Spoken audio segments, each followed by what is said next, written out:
ప్రభునందు ప్రియులారా, ఈ లైవ్లో ఉన్నప్పుడు కానీ సన్నిధిలో ఉన్నప్పుడు కానీ నేను ఒక ప్రసంగికుడిలాగా ఒక దర్పాన్ని ప్రదర్శించడానికి ఇష్టపడను. లైవ్లో అయినా సంఘంలో అయినా నా ఫ్యామిలీతో మాట్లాడుకున్నట్టు, నా సొంత కుటుంబంతో నేను విషయాలు పంచుకున్నట్టుగా మాట్లాడడానికి నాకు ఎక్కువ ఇష్టం. ఎందుకంటే కొంతమందికి ఆశ్చర్యంగా ఉంటుంది, అన్నేందంత ఫ్రీగా ఉంటాడని. దానికి కారణం ఇదే, నేను ఫ్రీగా ఉండేదానికి కారణం ఇదే. ఏదో దర్పంగా గాంభీర్యాన్ని ప్రదర్శించవచ్చు, కానీ ఎందుకో నాకు కొంచెం నచ్చదు అది. కాబట్టి అందరితో చనువుగా, సంతోషంగా, తర్వాత అందరికీ సమీపంగా ఉండి దేవుని మాటలు అందించాలని నేను కోరుతూ ఉంటాను. కాబట్టి నన్ను అర్థం చేసుకోవాలని మీకు తెలియజేస్తూ ఉన్నాను.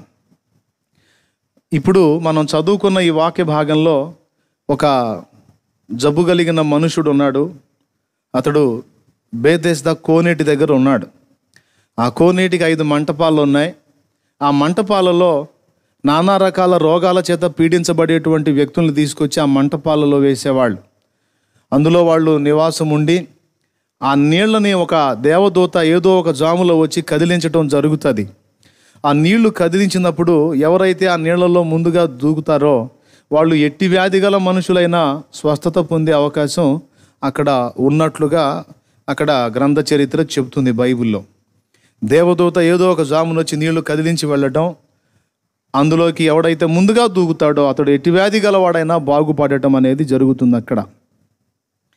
అయితే అక్కడ గుడ్డివారు, కుంటివారు, ఊచకాలు చేతులు గలవారు, నానావిధ బలహీనతల చేత పీడించబడేవాళ్ళు పెక్కుమంది అక్కడ ఉన్నారు, గుంపులు గుంపులుగా పడి ఉన్నారు.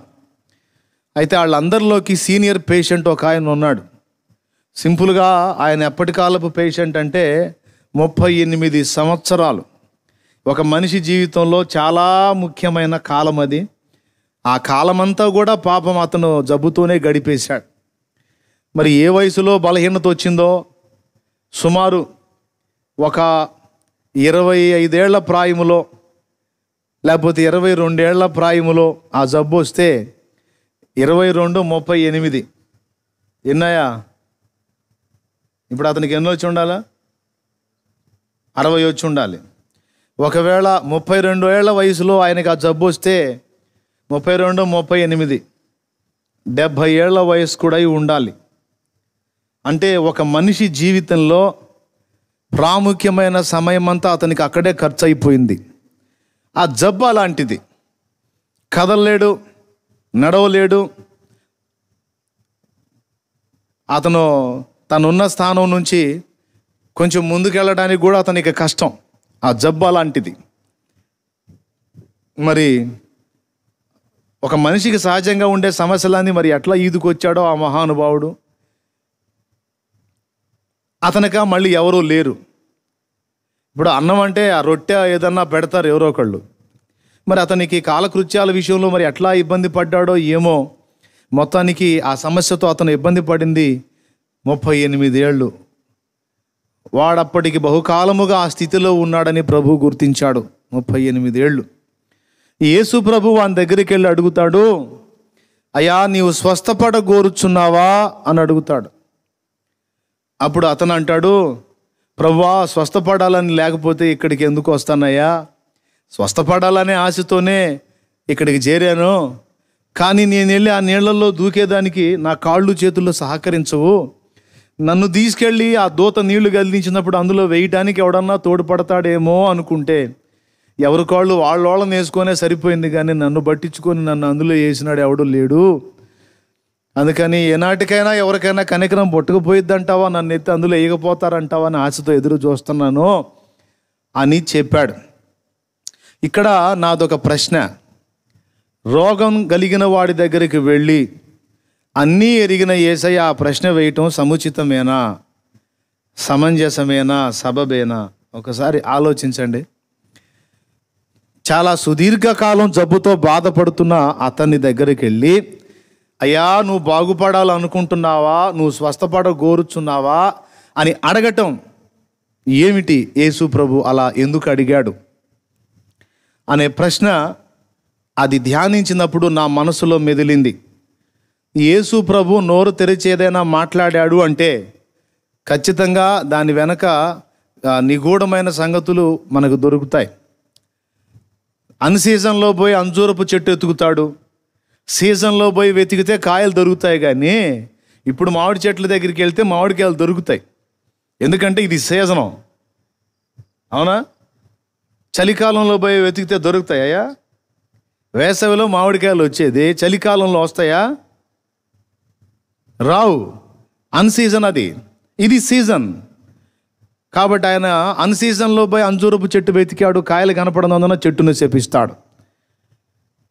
ఆశ్చర్యం ఆయన చేసిన ఆ ప్రక్రియ ఏంటి? అలా చేశాడు ఏంది? సీజన్లో పోయి కదా వెతకాలి, అన్సీజన్లో పోయి వెతికి కాయలు లేవని చెట్టుకి ఎప్పటికీ నువ్వు ఫలించకుందువు కాకని అది ఎండిపోయేటట్టు శపించాడు, వేళ్లతో సహా ఎండిపోయేటట్టు చేశాడు. ఏమిటి ఆయన పని అని కొంతమంది కాస్త బైబిలు దేవుని గురించి ఎరగనటువంటి వ్యక్తులు కొంతమంది దాని గురించి అపార్థంగా కూడా కొన్ని పుస్తకాలు రాశారు. యేసు ప్రభువు అలా ఎందుకు మాట్లాడాడు అనేది కొంచెం ఆ విషయాన్ని గురించి ఆలోచిస్తే అంజూరపు చెట్టు యొక్క లక్షణాన్ని కానీ మనం పరిగణలో తీసుకుంటే మనకు అర్థమైద్ది. దాని గురించి నేను అంజూరపు చెట్టు యొక్క లక్షణాలను గురించి విశ్లేషించుకున్నాను, చదువుకున్నాను. ఆ చెట్టు లక్షణం ఏంటంటే ఆకుతో పాటు కాయ కూడా ప్రారంభమైద్ది. అంజూరపు చెట్టు జాతి లక్షణం ఇదిగో ఎదురు అంతకుముందు ఉండే ఈ చెట్లు, అక్కడ పార్కు దగ్గర కూడా మన ఇంట్లో కూడా ఉన్నాయి చెట్లు, అంజూరపు చెట్లు. ఆకు ప్రారంభమైతే ఆకుతో పాటు పిందె కూడా ప్రారంభమైద్ది. ఆ చెట్టు జాతి లక్షణం అది. ఆకు పూర్తిగా ఓపెన్ అయిపోయింది, పెద్ద ఆకు వచ్చేసింది అంటే కాయ కంప్లీట్గా సైజులోకి వచ్చేసి ఉంటుంది. ఆకు బాగుండి కాయ ఒక్కటి కూడా లేదంటే అసలు అంజూరపు జాతి చెట్టు లక్షణమే కాదు అది. అంజూరపు చెట్టు ఆ జాతి యొక్క లక్షణమే కాదు అది.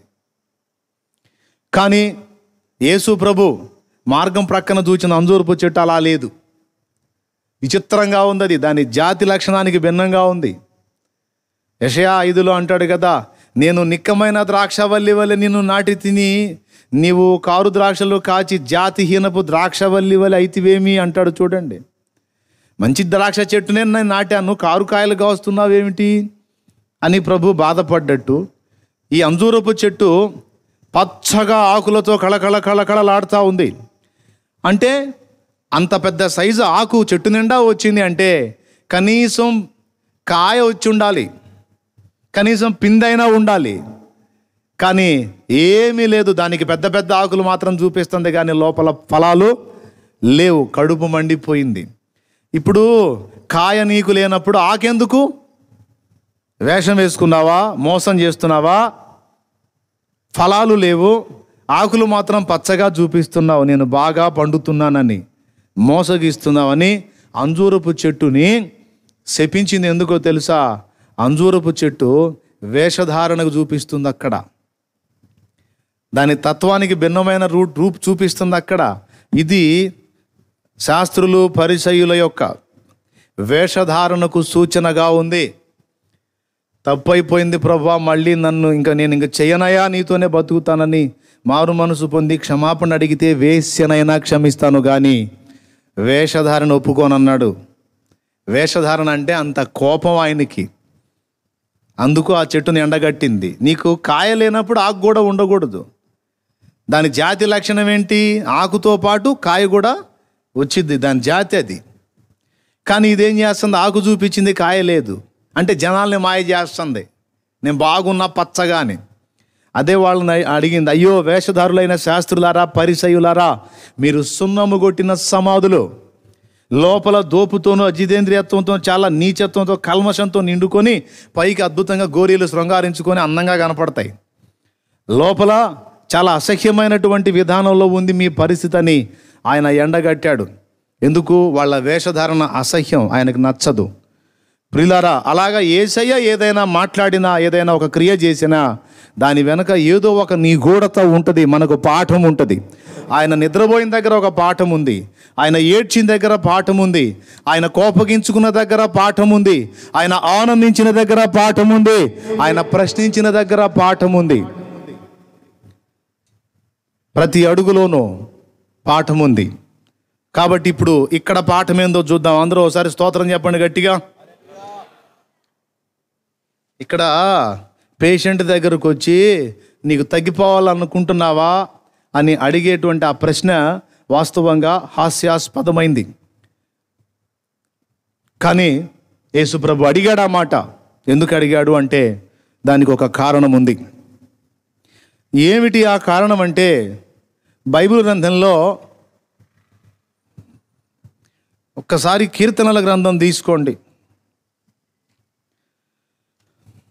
కీర్తనల గ్రంథము 107వ కీర్తన 107వ కీర్తన 9వ వచనం చూడండి. ఏలయనగా ఆశగల ప్రాణమును ఆయన తృప్తిపరచి ఉన్నాడు, ఆకలి గొనిన వారి ప్రాణమును మేలుతో నింపి ఉన్నాడు. ఇది స్తోత్రం చెప్తాం గట్టిగా. ఏలయనగా ఆశగల ప్రాణమును ఆయన తృప్తిపరచి ఉన్నాడు. ఆ పేషెంట్, ఆ 38 సంవత్సరాల జబ్బు చేత బాధపడుతున్న ఆ పేషెంటు అప్పటికి బహుకాలం నుంచి అక్కడ ఉన్నాడు కదా. వాస్తవంగా ఏ మనిషికైనా ఆశ ఎంతకాలం ఉంటుంది సోదరా? ఇబ్బందికర పరిస్థితుల్లో జబ్బుతో బాధలతో నలిగిపోతున్న వాళ్ళకి ఆశ ఎంతకాలం ఉంటుంది? ఎంతకాలం నిరీక్షణ ఉంటుంది? ఓ సమస్య వచ్చింది, ఓ జబ్బు వచ్చింది అనుకుందాం. ఒక నెల ఓపిక పడతారు, తగ్గిద్దిలే అని, తగ్గలా. 2వ నెల ఓపిక పడతారు, తగ్గిద్దిలే అని, తగ్గలా. 6 నెలలు తగ్గిద్దిలే, తగ్గలా. సంవత్సరం తగ్గిద్దిలే అనుకుని ఓపిక పడ్డారు, తగ్గలా. ఇప్పుడు రోజులు గడిచే కొద్దీ ఆశలు చల్లారిపోతాయా, కొత్త ఆశలు చిగురిస్తాయా? ఒక్కసారి మీరు ఆలోచించి చెప్పండి నాకు. తన పరిస్థితులలో ఏమాత్రం మార్పు రానప్పుడు, తన పరిస్థితులలో ఏమాత్రం తను ఎదుర్కొంటున్న శోధనలో తనకు జయం రానప్పుడు, రోజులు గడిచిపోతా, సంవత్సరాలు గడిచిపోతా ఉన్నప్పుడు ఆశలు ఉడిగిపోతాయా, లేకపోతే కొత్త ఆశలు చిగురిస్తాయా? ఒక్కసారి చెప్పండి నాకు స్ట్రైట్గా. ఆశలు చల్లారిపోతాయి. ఉద్యోగం కోసమే ఒకడు ప్రయత్నం చేశాడు అనుకుందాం.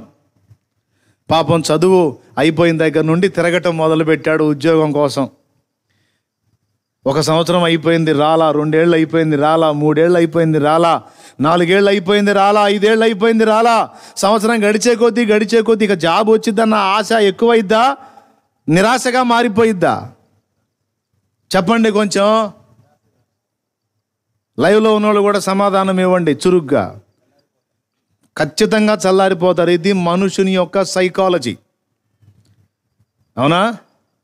కానీ ఈ 38 సంవత్సరాలు జబ్బు చేత శోధింపబడిన వాడు మనందరికీ తిరుగులేని మాదిరి ఒకటి ఇస్తున్నాడు. ఏమిటా మాదిరి అంటే, వీనిలో ఆశ అప్పటికి కూడా చావాల. అది అర్థమైందా? 38 ఏళ్ళు అయిపోయినా అసలు ఒకవేళ నేను ఆ పొజిషన్లో ఉంటే, యథార్థంగా చెప్తున్నా, నా మట్టుకు నేను ఆయన పొజిషన్లో ఉంటే పొరపాటును కూడా నాకు ఆశ ఉండదు, నిరీక్షణ ఉండదు. ఏంది ఆశ? 1 ఏడు, 2 ఏళ్ళు, 3 ఏళ్ళు, 4 ఏళ్ళు, ఏకంగా 38 సంవత్సరాల. అరే బతుకంతా అక్కడే తెల్లారిపోయా, ఇంకా బాగుపడి మాత్రం లాభం ఏందంట అనే మైండ్ వచ్చిద్దా రాదా? కానీ అతని ఆలోచన చూడండి. యేసు ప్రభు అతన్ని ప్రశ్నించడం వెనక అతని ఉద్దేశం మనకి వెల్లడవుతుంది. ఏమంటున్నాడో తెలుసా? అతడున్న బలహీనత చేత, జబ్బు చేత అతడు రాజీ పడటం అంటే ఏంటో తెలుసా?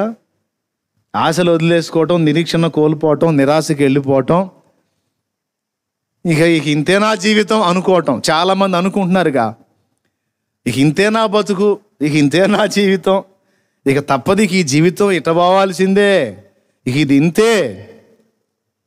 వారు ఎదుర్కొంటున్న ప్రతికూల పరిస్థితులు కావచ్చు, వ్యసనాలు కావచ్చు, బలహీనతలు కావచ్చు, దోషాలు కావచ్చు, పొరపాట్లు కావచ్చు, సమస్యలు కావచ్చు, అది భౌతికమైనవైనా కావచ్చు, ఆధ్యాత్మికమైనవైనా కావచ్చు.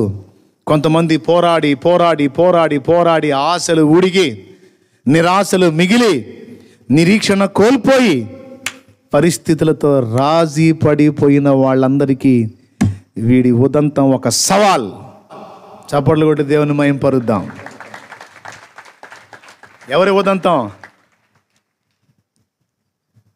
ఈ 38 ఏళ్ల పేషెంటు లైఫ్, అతని జీవిత ఉదంతం అందరికీ సవాల్. ఏమని సవాలో తెలుసా? నా అంత దీర్ఘకాలం మీలో నిరీక్షణ గలవాడు ఎవడైనా ఉన్నాడా? నా అంత దీర్ఘకాలం ఆశలో చావకుండా, నిరాశ అనే ఊబిలోకి దిగకుండా ఇంకా ఆశ కలిగి ఉన్నవాళ్ళు ఎవరైనా మీలో ఉన్నారా? ఉంటే సవాల్. ఉన్నారేమో చూపించండి సవాల్ అని అతడు ఇప్పటికీ అనేకులకు సవాల్ విసురుతున్నాడు. ఆ సంగతి మనకు అర్థం కావటానికే ప్రభు ఆయన ఆ మాట అడిగాడు. చాలామంది రాజీ పడిపోయారు పరిస్థితులతో, పాపంతో రాజీ పడిపోయారు. పోరాడి పోరాడి పోరాడి ఇక మానలేనులే, నా వల్ల కాదులే అని రాజీ పడిపోయారు. కొంతమంది సమస్యలతో రాజీ పడిపోయారు. ఎంత పెనుగులాడినా బయటపడే దాఖలాలు ఏం కనపడట్లేదు, ఈ జీవితం ఇంతేలే అని రాజీ పడిపోయారు. కొంతమంది చావటానికి ఆలోచన చేసుకుంటున్నారు, కొంతమంది ఆత్మహత్యలు చేసుకున్నారు, కొంతమంది చేసుకోవాలనుకుంటున్నారు. ఎందుకు? ఈ పరిస్థితిలో మారవు మారవు మారవు అనే నిరాశ ఊబిలోకి వెళ్ళిపోయి కొంతమంది వాటితో రాజీ పడితే, కొంతమంది వాటిని గెలవలేక, వాటితో రాజీ పడి బ్రతకలేక ప్రాణం తీసుకోవాలి అనే ఆలోచన చేస్తున్నారు. ఇక్కడ లైవ్లో వీక్షిస్తున్న వాళ్ళందరికీ కూడా ఈ మాటలు దేవుడు చెవిలో అందించునుగాక, హృదయ చెవిలో లేకపోతే అంతరంగ చెవిలో దేవుడు వీటిని నాట చేయునుగాక. ప్రియులారా, అతని నుండి నేను నేర్చుకున్న పాఠం ఏమిటో చెప్తున్నాను. 38 కాదు, అతను ఇంకా 78 అయినా సరే అతని ఆశ చావదన్నట్టుంది. అతని నిరీక్షణ, అతని విశ్వాసం, అతని ఆశ.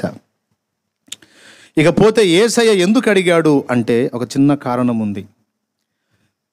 ఆ క్షణాన యేసు ప్రభు వాని జీవితంలో ఒక అద్భుతం చేయబోతున్నాడు.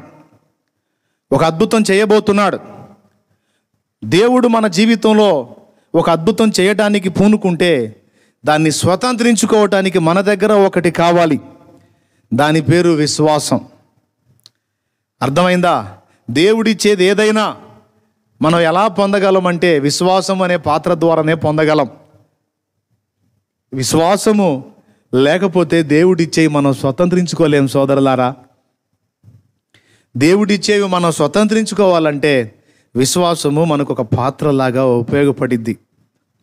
నా చేతిలో గ్లాసు ఉంది, గ్లాసులో అమృతం ఉంది. ఇది అమృతమైన నీకు నేను పోస్తాను బాబు అని అంటే దీన్ని నువ్వు తీసుకోవడానికి ఒక పాత్ర కావాలి కదా, అవునా? కాబట్టి దేవుడిచ్చేటువంటి సమస్తము కూడా పొందుకోవటానికి మనకు ఉపయోగపడే పాత్ర పేరు విశ్వాసము. చూడండి, నీళ్ల మీద యేసయ్య నడుస్తుంటే పేతురు ఆవేశపడి, ప్రభువా నేను కూడా నడుస్తాను అన్నాడు. ఓకే, నడవమన్నాడు యేసయ్య. యేసయ్య మాట తీసుకొని పేతురు నీళ్ల మీద నడక మొదలుపెట్టాడు. అప్పుడు దేన్ని బట్టి నీళ్ల మీద నడిచాడు అనుకుంటున్నారు? ఒకరు చెప్పండి మీరు. దేన్ని బట్టి? విశ్వాసాన్ని బట్టే కదా నీళ్ల మీద నడిచాడు. ప్రభు వైపు చూస్తా, ప్రభువా స్తోత్రం దేవా అనుకుంటా చక చక చక చక నడిచాడు. యేసయ్య వైపు చూచాడు, యేసునందు విశ్వాసం ఉంచాడు. మరి వాస్తవంగా శరీరాన్ని ముంచిపడేసే నీళ్లు అతని దేహాన్ని ముట్టలేకపోయినాయి. ప్రకృతి ధర్మానికి విరుద్ధమైన ప్రక్రియ జరుగుతుంది అక్కడ. పేతురు మానవ దేహం నీటిలో మునగలా, నీళ్ల మీద తేలి ఆడుతుంది, అడుగులు పడుతున్నాయి నీళ్ల మీద, రోడ్డు మీద నడిచినట్టు నడుస్తున్నాడు. బాగుంది. కొంచెం దూరం నడిచాడు. ఈలోపు గాలిని చూచి భయపడి అని ఉంది. గాలి ఎట్ట కనపడిందండి ఆయనకి చూడటానికి? కానీ రాసుంది బైబిల్లో అట్లనే, గాలిని చూచి భయపడినందున అతడు మునిగిపోసాగాను. గాలి ఎట్ట కనపడింది? మీకు ఎప్పుడన్నా కనపడిందా గాలి? నాకెప్పుడు కనపడలే. మరి పేతురికి ఎట్ట కనపడింది? గాలిని చూచి భయపడి అన్నాడు. ఎక్కడుందయ్యా అది? మత్తయి సువార్త 14:30. ఇంతసేపా? పెద్ద చదువుమా. మత్తయి సువార్త 14:30. మత్తయి సువార్త 14:30 అంటే గుర్తు రాసుకోండి. ఉందా? అక్కడ ఉందా? లేదమ్మా. అతడు గాలిని చూచి భయపడి అని అదిగో వేసాడు చూడు స్క్రీన్ మీద. గాలిని చూచి భయపడి. గాలి ఎట్ట కనపడింది ఆయనకి? మనకు కనపడింది గాలి, ఆయనకి ఎట్ట కనపడింది? గాలి అంటే గాలి కాదండి, గాలి లేపిన అల. పక్కన ఈయనేమో నీళ్ల మీద నడుస్తున్నాడు, కొన్ని లక్షల క్యూసెక్కుల నీటి మీద ఇతను నిలబడి ఉన్నాడు. కొన్ని లక్షల క్యూసెక్కుల నీరు ఇతన్ని ముంచలేకపోయింది, ముంచలేకపోయింది. పక్కన లేచిన కొద్దిపాటి నీళ్ళు అతను ఏం ముంచుతాయి? కానీ అప్పటిదాకా యేసు వైపు చూచేవాడు ఇటు పక్క లేచిన అలను చూచి భయపడి ఆ విశ్వాసాన్ని కోల్పోయాడు. ఎప్పుడైతే విశ్వాస విషయమై బలహీనపడ్డాడో మునిగిపోవటం మొదలైంది. ఇప్పుడు చెప్పండి, పేతురు నీళ్ల మీద నిలిచి నడవటానికి ఆధారమైంది ఏమిటండి? దేవుని శక్తి, మరి ఇంకొకట? వాయమ్మో, మీకు దండం పెడతా, చెప్పండి. దేవుని శక్తే తమ్ముడు. దేవుని శక్తి దేని ఆధారంగా నిలబెట్టింది పేతురుని? అది. ఇప్పుడు నేను మాట్లాడుతున్నాను, మీకు వాయిస్ వినపడుతుంది, నా ముఖం కనపడుతుంది. దేని ఆధారంగా? యూట్యూబ్లో ఈ ఛానల్ ఆధారంగా, అవునా? శాటిలైట్ ఆధారంగా నేను మీ మధ్యలో కూర్చొని మీతో పాటు కలిసి వాక్యం మాట్లాడటానికి, నా ముఖం మీ ఇంట్లో కూర్చొని ఉన్నట్టుగానే చూడటానికి మనకు మాధ్యమంగా ఉపయోగపడింది శాటిలైట్, అవునా? తర్వాత యూట్యూబ్ ఛానల్. ఇదంతా కూడా దేవుని శక్తి మనం పొందుకొని నీళ్ల మీద నిలిచి నడవటానికి దోహదపడే విశ్వాసము గురించి నేను చెబుతూ ఈ మ్యాటర్ మీకు అందించాను. జస్ట్ ఎగ్జాంపుల్గా, నేను మీ మధ్యలో కనబడటానికి ఈ వస్తువులు ఎలాగైతే వాహకాలుగా ఉపయోగపడ్డాయో, దేవుని శక్తి మనలో పనిచేసి మనం మానవాతీతమైన క్రియలు జరిగించడానికి విశ్వాసము ఒక పాత్రగా ఉపయోగపడిద్ది, ఒక మాధ్యమంగా ఉపయోగపడిద్ది. ఎప్పుడైతే దేవుని శక్తిలో మార్పు లేదు, యేసయ్య శక్తిలో మార్పు లేదు, మరి మార్పు వచ్చింది ఎక్కడ? పేతురులో వచ్చింది. దేవుడు పంపే శక్తిని విశ్వాసము ద్వారా పేతురు సంపాదించుకున్నంత వరకు నీళ్ల మీద నిలబడ్డాడు. ఎప్పుడైతే దేవుని శక్తిని అవిశ్వాసము చేత లేక అపనమ్మిక చేత అల్ప విశ్వాసము చేత సందేహించాడో, దేవుని శక్తి అతనికి ప్రసరిస్తానే ఉంది, కానీ అతని పాత్ర చిల్లుబడ్డట్టు అయిపోయింది. ఇప్పుడు ఆ ప్రభావం అతని మీద నిలవకుండా అయిపోయింది. దేన్ని బట్టి? ఆయన అల్ప విశ్వాసాన్ని బట్టి.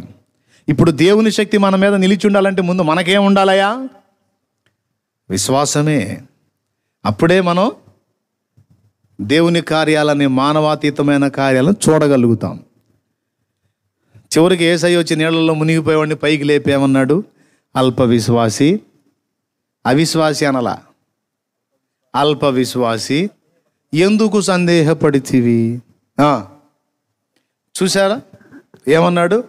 నువ్వు సందేహం లేనంత వరకు, విశ్వాసం ఉంచినంత వరకు మునగలేదు, ఎప్పుడైతే డౌట్ పడ్డావో మునిగిపోయావు అని. అంటే అప్పటిదాకా పేతురుని నీళ్ల మీద నిలబెట్టిన దేవుని శక్తి, పేతురు ఎప్పుడైతే డౌట్ పడ్డాడో పేతురు మీద అది పనిచేయటం ఆగిపోయింది. ఎంత డేంజరో చూడండి. మనం దేవుణ్ణి సందేహిస్తే చేతులారా దేవుని ప్రభావం మన మీద పనిచేయకుండా మనమే అడ్డుకట్టలు వేసుకున్న బుద్ధిహీనులం అన్నమాట. అర్థమైందా నేను చెప్పింది? తేటగా అర్థం చేసుకోవాలని మనవి. కాబట్టి ఇక్కడ ఈ 38 సంవత్సరాలు జబ్బుతో కదలలేక మెదలలేక పడి ఉన్న వాణ్ణి ప్రభువు అతన్ని లేపి నిలిపి నడపాలనుకున్నాడు. అనుకొని ఇప్పుడు ఆయన శక్తిని వాని మీద ప్రసరింపజేస్తాడు. ఆ శక్తిని స్వతంత్రించుకునే విశ్వాసం అతనిలో ఉండాలి. ఎందుకంటే ఆ విశ్వాసాన్ని వెల్లడి చేసే క్రియ ఒకటి చెయ్యాలి అతను. అక్కడ ఏం చేయాలో తెలుసా? యేసు ప్రభు అతని వైపు చూచి, నీవు లేచి నిలిచి నడో అంటాడు. ఇప్పుడు ఆశ లేనివాడికి నిరీక్షణ లేదు, విశ్వాసం లేదు. విశ్వాసం ఆశను పుట్టిస్తుంది, ఆశ నిరీక్షణను పుట్టిస్తుంది. ఓ స్తోత్రం చెప్పు, గట్టిగా చెప్పు. విశ్వాసం ఆశని, ఆశ నిరీక్షణను పుట్టిస్తుంది, నిరీక్షణ ప్రయత్నాన్ని కలిగిస్తుంది. మళ్ళీ చెబుతా వరుస క్రమం. విశ్వాసం ఆశను పుట్టించింది, ఆశ నిరీక్షణను పుట్టించిద్ది, నిరీక్షణే ప్రయత్నాన్ని చేస్తుంది. కాబట్టి ఇప్పుడు అతడు ప్రయత్నం చేయాలి. యేసు ప్రభు అతని దగ్గరకు వచ్చి, ఇదిగో నీవు లేచి నీ పరుపెత్తుకొని నడు అంటాడు. అన్నప్పుడు వాళ్ళలో విశ్వాసం లేదనుకో, ఆశ ఉండదు. ఆశ లేదనుకో, నిరీక్షణ ఉండదు.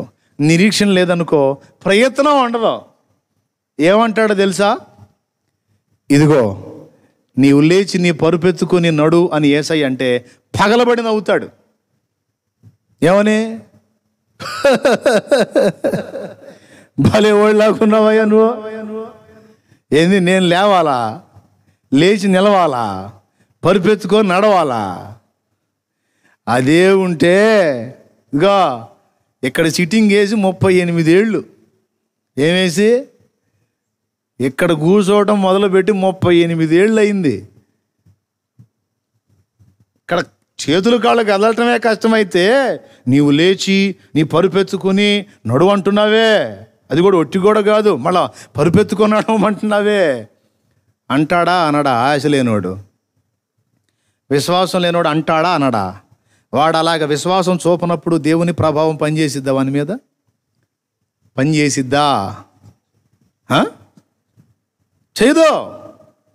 మరి ఏది ఉంటే పనిచేసిద్ది? విశ్వాసమే. ఆశ్చర్యం అక్కడ. ఎంత ఆశ్చర్యం అంటే 38 ఏళ్ళు వాడి పరిస్థితి మారకపోయినా ఆశ చావలా. రే రే రే రే రే ఈరోజు కొంతమంది పరిస్థితులు ఎట్లా ఉంటాయి అంటే వాళ్ళు అనుకునే జరగలేదు అనుకో, ఏదో ఒక నెల 2 నెలలు, ఒక 6 నెలలు, ఒక సంవత్సరం, 2 ఏళ్ళు, 3 ఏళ్ళు, ఇంకెందుకు బతకటం? ఏం జరగట్లా. నేను ఒకటి అనుకుంటే ఇంకోటి జరుగుతుంది. నా బతుకింతే, నా బతుకు మారదు, నేను ఇంతే, ఇక నేను వేస్ట్, అది ఇది అని. అరే రే రే రే రే రే వాళ్ళు గందరగోళం అయిపోయి ఇంటి మొత్తానికి గందరగోళం చేస్తారు. ఉన్నారా లేరా అట్లాంటి వాళ్ళు?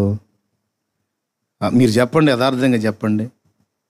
కొంతమందికి ఊరక దడెక్కువ, వాళ్ళకి అన్ని అనుకూలంగా ఉన్నంత వరకు హ్యాపీగా ఉంటారు. ఏ కొంచెం తేడా పడ్డా సరే అయిపోయింది అయిపోయింది అయిపోయింది మొత్తం అయిపోయింది మొత్తం అయిపోయింది, ఇంటి మొత్తాన్ని సాగు కొడతారు. వీళ్ళు ఒక దడేశ్వరులు. నిరాశ ఎక్కువ. ఏమయ్యా వాళ్ళు వింటున్నారా? మాట్లాడవేను మరి. దేవునికి స్తోత్రం, హల్లెలూయా. భయం భయం భయం భయం, అప్పుడే అయిపోయి దిగజారిపోయిన మాటలు మాట్లాడతారు. నేను చెప్తున్నా, మనం నమ్మిన దేవుని శక్తి ఎరుగుదుము కదా. మన నిరీక్షణకు బోల్డ్ అంత ఆధారం ఉంది ఈరోజు యేసయ్యను బట్టి. కానీ అబ్రహాము నిరీక్షణకు ఆధారం లేనప్పుడు నమ్మాడట. మనకు నిరీక్షించడానికి బోల్డ్ అన్ని కార్యాలు, చేసిన కార్యాలు పుస్తకంలో రాసి మన చేతికి ఇచ్చి, ఒరే బాబు ఇంతమంది జీవితాల్లో ఇన్ని చేసినోడిని నీ జీవితంలో కార్యం చేయలేనా అమ్మా, చేయలేనా నాన్న? ఎందుకు నిరాశపడుతున్నావు? ఎందుకు రాజీ పడిపోతున్నావు? ఎందుకు నీరుగారిపోతున్నావు? ఎందుకు అల్ప విశ్వాసలాగా అయిపోయావు? ఎందుకు దిగజారిపోయావు అని యేసయ్య అడుగుతున్నాడు. అరే రే రే ఇంత పెద్ద దాదాపు ఇంచుమించు 1000 పేజీల పైచిలుకు పుస్తకం నీకు ఇచ్చి అందులో నా కార్యాలన్నీ చూపించా కదమ్మా. ఆనాటి నా భక్తులకి ఏమున్నాయి ఆధారాలు? ఈరోజు ఇన్ని ఆధారాలు పెట్టుకొని కూడా నీకు 24 డౌట్లు. పాపం ఆ రోజు నిరీక్షణకు ఆధారమే లేనప్పుడు వాళ్ళు నన్ను నమ్మారు, నా యందు విశ్వాసం ఉంచి గొప్ప కార్యాలు సాధించారు. కాబట్టి ఇక్కడ దేవుడు మాట్లాడుతున్నాడు. పరిస్థితులతో రాజీ పడాలనుకుంటున్నావా? లేదు లేదు యేసయ్యా, నేను రాజీ పడను. నాకు ఇంకా నీ కార్యాల పట్ల ఆశ ఉంది. నేను నా ప్రాణం పోయిందాకా నా ఆశ చావదేసయ్యా అని ఎందుకు అనవు నువ్వు? అను ఈరోజు. హల్లెలూయా. నేను అదే పాడుకున్నా. వేకువ కోసం కావలివాడు ఆశతో వేచినట్లు, కలత నిండిన నా హృదయం నీకై చూచుచున్నది. వేకువ కోసం కావలివాడు ఆశతో చూచినట్లు కలత నిండిన నా హృదయం నీకై చూచుచున్నది. నిరాశ ఊబి దిగిరాంది నీపై ఆశ నన్ను నిలిపింది. నిరాశ ఊబి దిగిరాంది నీపై ఆశ నన్ను నిలిపింది. నీవే చేరకుంటే నన్ను చేరదీయకుంటే, నీవే చేరకుంటే నన్ను చేరదీయకుంటే, కన్నీళ్ళలో నేనుంటాను, కలలా ముగిసిపోతాను. కన్నీళ్ళలో నేనుంటాను, కలలా ముగిసిపోతాను. యేసు నీ కోసం వెదిగే నా ప్రాణం, నా తండ్రి నీ కోసం ఈ నా ఆరాటం. దేవునికి మహిమ. నేను పోగొట్టుకోనమ్మా. ఎన్ని బాధలైనా, ఎన్ని అగసాట్లైనా, ఎన్ని ఇబ్బందులైనా, ఎంత ప్రతికూల వాతావరణమైనా నాకు ఆశ జావు దేశం మీద. దేవునికి స్తోత్రం. కొంతమంది సేవకులకు పాపం ఆశలు చల్లారిపోయినాయి. ఇక నేను ఎంత కష్టపడ్డా నా సేవ ఇంతే, నా బతికింతే, నా పరిచర్య ఇంతే, ఇక నేను ముందుకు పోయేది. ఆయన వాక్యంలో ఏం చెప్పాడు? ఆశ గలవారి ప్రాణమును తృప్తిపరుస్తానన్నాడు. ఆశ లేని వాని ప్రాణమును కాదు. ఆశ లేని వాని ప్రాణాన్ని తృప్తిపరచడానికి వాళ్ళు ఎట్ట కుదిరిద్ది? ఏం వాసు, కుదిరిద్దా? ఆశగాల్లోని అయితే ఏదన్నా తృప్తిపరచవచ్చు, కానీ అసలు ఆశే వదిలేసిన వాడికి ఏం చేసి తృప్తిపరచాలయ్యా? మనం ఏం చేసినా కూడా ఏముందిలే అంటాడు. తృప్తి చెందుతాడా? కాబట్టి దేవుడు వెతుక్కుంటున్నాడు ఏంటో తెలుసా? ఆశ గలవారెవరు, విశ్వాసము గలవారెవరు, నా వైపు నిరీక్షించిన వారెవరో, నా కోసం ఆశగా కనిపెట్టుకున్న వారెవరు, నా కార్యాలు ఎదురు చూస్తున్న వారెవరో, ఎంతకాలం నిరీక్షిస్తున్నారు అని అన్ని పరిశీలనగా చూస్తా మనలో ఉన్న విశ్వాసము ఆశను పుట్టిస్తే, ఆశ నిరీక్షణను పుట్టిస్తే, ఆ నిరీక్షణ మనలో ప్రయత్నానికి సిద్ధపడుతుంటే దేవుడు ముచ్చట పడుతుంటాడు. సుదీర్ఘకాలం నిన్ను పరీక్షించిన నా కార్యాల పట్ల నీ విశ్వాసం వీసుమంతైనా తగ్గలేదు బిడ్డ. ఇంకా నేను మేలు చేస్తాననే ఆశతోనే ఉన్నావే నువ్వు. నీ ఆశ నాకు నచ్చింది, తప్పకుండా నేను తీరుస్తానని తృప్తిపరిచే దేవుడు మన దేవుడు. చాపళ్ళు కొట్టి దేవుని మయంపరచు గట్టిగా. ఏమెతుకుతాడు మనలో? ఖచ్చితంగా విశ్వాసం ఆశను పుట్టిస్తుంది. అతను అంటున్నాడు, అయ్యా అందులో పడితే బాగుపడతాను, ఈరోజు వేస్తారు ఈరోజు వేస్తారని 38 ఏళ్ళ నుంచి చూస్తున్నానయ్యా, ఎవరు ఏట్లా నన్ను. ఆశ్చర్యం యేసయ్యకి, అరే బాబు 38 ఏళ్ళు ఇంకా నీకు ఆశ ఉందా? ఇంకా బాగుపడతానన్న నమ్మకం ఉందా? చూడండి, నీలాగా నాలాగా నమ్మకాన్ని వదిలేలా, విశ్వాసాన్ని వదిలేలా, నిరీక్షణ కోల్పోలా. కొంతమంది కొన్ని పెట్టుకుంటారు, దేవుడు ఇందులోనే సాయం చేయాలి, ఇందులో చేస్తే చేసినట్టు, లేకపోతే ఇక లేనట్టే. ఇప్పుడు నాకు ఉద్యోగం రావాలి, ఉద్యోగం ఇస్తేనే నాకు ఇంకా, లేకపోతే ఇంక లేదు. నువ్వు ఉద్యోగం చేస్తే అంటే ఒక తలుపు తెరిచారనమాట యేసయ్యకి. అన్ని తలుపులు మూసేశారు, ఒక తలుపు తెరిచి, ఇదిగో ఉద్యోగం అనే తలుపు తెరిచాను, నువ్వు ఏం చేసినావు? జాబ్ విషయంలోనే చేయాలి నాకు, ఇంక నువ్వు ఎట్లా చేస్తానన్నా కూడా కుదరదు, అది చేస్తేనే చేసినట్టు, లేకపోతే లేదు అని ఒక తలుపు తీసి పెడతారు. ఆయన అంటాడు, ఒరే నీ దరిద్రపు తెలివి తెల్లారా, నువ్వు ఉద్యోగం చేయటం కాదురా తిక్కలోడా, 100 మందికి నీ ద్వారా ఉద్యోగం ఇప్పించే స్థాయికి నిన్ను తీసుకెళ్దామని నేను ఆశపడుతుంటే ఈ దరిద్రపు తెలివితేటలేందిరా అంటాడు ఆయన. అవి వినపడవగా మనకి. ఆ తలుపు తీసి పెడతాము, ఆ ఒక్క తలుపులో కూడా సాయం చేస్తే చేసినట్టు, లేకపోతే లేనట్టు. ఏమన్నా అర్థమైందా మీకు? ఇంత తేటగా చెప్పిన అర్థం కాకపోతే మీ కర్మ నేను చేయగలిగింది ఏం లేదు. దేవునికి స్తోత్రం కలుగును గాక. హల్లెలూయా. దేవునికి అన్ని వైపుల నుంచి ద్వారాలు తెరిచిపెట్టండి. నువ్వు అనుకున్న దారిలో కాకపోతే ఇంకొక రకంగా ఇంకొక దానిలో నీకు సాయం వచ్చేటట్టు చేస్తాడు. ఎట్లా వస్తే నీకెందుకు? ఆయన నిన్ను ఆదుకోవటం ఖాయం, ఆయన నిన్ను నిలబెట్టడం ఖాయం, ఆయన నిన్ను ఆదరించటం ఖాయం. అది కూడా తలగా, తోకగా కాదు, తలగా. ఆశ చావకూడదు. స్తోత్రం. ఏం కాకూడదు తమ్ముడా? అది సేవా జీవితంలో కావచ్చు, భౌతిక జీవితంలో కావచ్చు, ఆధ్యాత్మిక జీవితంలో కావచ్చు, పాపాలను జయించే విషయంలో కావచ్చు. కొంతమంది వ్యసన పరులు ఉంటారు. చూసి పోరాడి పోరాడి పోరాడి పాపం పసరు దాగొస్తాడు మానుకుందామని, ఇంజక్షన్ చేయించుకుంటాడు మానుకుందామని. ఒక త్రాగుడనే చెబుతున్నానండి, ఇంకా రకరకాల వ్యసనాలు ఉన్నాయిలే. మెట్టుకో త్రాగుడు వ్యవహారం చెబుతున్నా. తాయెత్తు కట్టించుకొచ్చాడు, ఇంజక్షన్ చేయించుకున్నాడు, పసరు దాగాడు. ఇవన్నీ ఎందుకు చేశాడు? మానుకోవాలనేగా. పాపం కొంతమంది తాగితే ఏమొస్తాయో చెబుతారు. ఆ సంగతి ఆడికి కూడా తెలుసు, తాగేవాడికి. తాగితే దెబ్బలు తగులుతాయి, తాగితే డబ్బులు పోతాయి, తాగితే అందరూ దొబ్బులు పెడతారు, అంటే తిడతారు, ఇవన్నీ చెప్తూ ఉంటారు. వాడికి తెలీదు. మనం కాదు అసలు, వాడు ఇంకా బ్రహ్మాండంగా ప్రసంగం చేస్తాడు. తాగుట్ర వలన కలుగు నష్టములు అంటే మొత్తం వాడు అనుభవాలన్నీ చెబుతాడు. అది కాదు, వాడిని మనం అర్థం వాడు ప్రయత్నం చేస్తున్నాడా లేదా. కొంతమంది గుర్తిస్తారు భార్యలు, నాతో చెప్తారు, అన్నయ్య పాప ఆయన మానుకోవాలని శతవిధాలా పోరాడుతున్నాడు అన్నయ్య, పాప ఆయన వల్ల కావట్లేదు అన్నయ్య, పాప 4 రోజులు ఇంట్లో కూర్చున్నాడు అన్నయ్య, ఆ దెయ్యం మొహం వాడు వచ్చాడు, వచ్చి తీసుకొని పోయి ఫుల్గా దాపుకొని తెచ్చాడు అన్నయ్య, వాడు దావుకొచ్చాడు. అండ్ ఎవరు? ఫ్రెండు. అర్థమైందా? అట్ట బాధపడ్డాడు అన్నారు నాకు చెప్పి.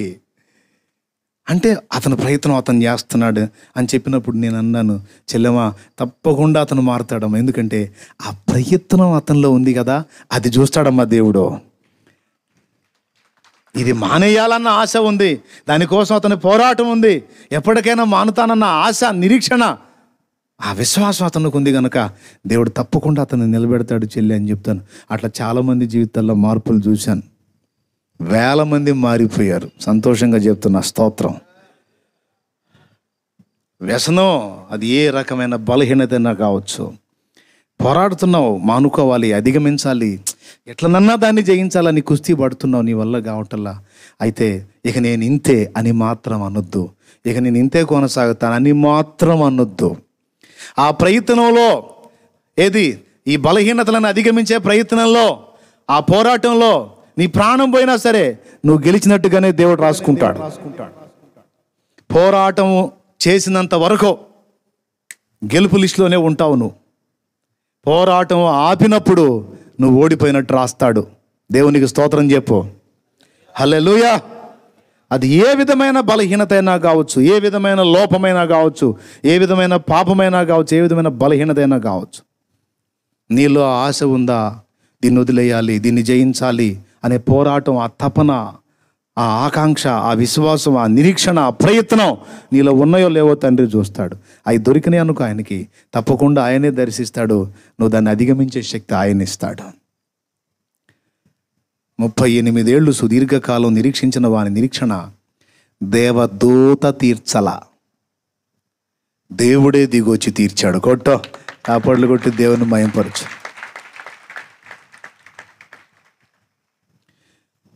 నా జనులు ఇక ఎన్నడూ సిగ్గుపడరంటివే, నా జనులు సిగ్గుపడరంటివే, కృప వెంబడి కృపను పొందుచు, కృపలో జయ గీతమే పాడుచు, కృప వెంబడి కృపను పొందుచు, కృపలో జయ గీతమే పాడుచు, కృపలో జయ గీతమే పాడుచు. యేసయ్యా నీవే నాకని, వెరవదు నాకు లేరని. స్తోత్రం. యేసయ్యా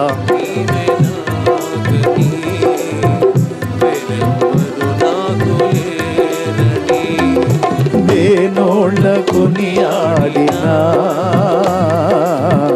నా ఆశలు తీరవే. వేణోళ్ళ కొనియాడినా నా ఆశలు తీరవే.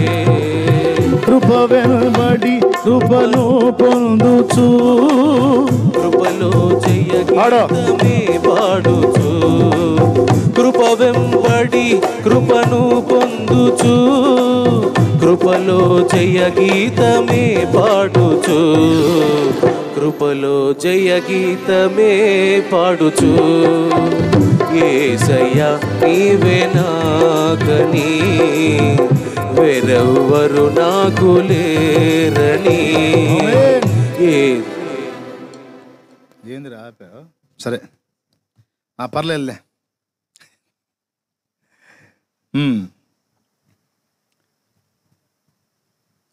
ఆయన యందు మనం పెట్టుకున్న విశ్వాసం నిరీక్షణ మనల్ని సిగ్గుపరిచిద్దా? సిగ్గుపరిచిద్దా విజయ్? నిన్ను ఎప్పుడన్నా సిగ్గుపరిచింది? నేను చెప్తున్నా, నిరీక్షణ లేనోళ్ళు ఆత్మహత్య చేసుకుంటారు. అన్యులు, వాళ్ళకి నిరీక్షణ లేదు, వాళ్ళకి ఆశ లేదు. ఎందుకంటే వారు నమ్ముతున్న వారు ఎవరిని నమ్ముతున్నారో వాళ్ళని ఆదుకుంటారన్న నిరీక్షణ లేదు, వాళ్ళకి ఆశలు లేవు. కానీ నిజ దేవుణ్ణి నమ్మిన మనకి నిరీక్షణ ఉంది, ఆశ ఉంది. ఎంతవరకు ఉంది అంటే మన తుది శ్వాస విడిచేంత వరకు మనకి ఛాన్స్ ఉంది.